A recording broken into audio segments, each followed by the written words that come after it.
వాళ్ళందరూ కూడా ఒక హాట్స్పాట్స్ ప్లేస్ లో కలుసుకుంటారు. వీడి వ్యాపారానికి పునాదిగా పెట్టుకున్న శ్యామల అనే ట్రాన్స్జెండర్ కూడా అక్కడికే వస్తుంది. అక్కడికి వచ్చిన పిల్లలకి మాయమాటలు చెప్పి వ్యాపారానికి తీసుకెళ్తారు. ఏనా అలా ఉన్నా రోజు నన్నే గమనిస్తున్నా. నీ ప్రాబ్లం ఏంటి నాకు అర్థమైంది నాన్న. నాతో పాటు వస్తావా?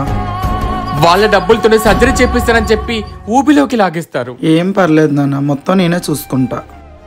అక్కడి నుంచి మొదలు పెడతారు వాళ్ళ వ్యాపారం. నువ్వు బస్తీకి వెళ్ళదా ఈరోజు? సార్ 2 రోజులు బట్టి జ్వరంగా ఉంది సార్. జ్వరం ఇంట్లో కూర్చుంటే తినడానికి ఎవరు తెస్తాడే?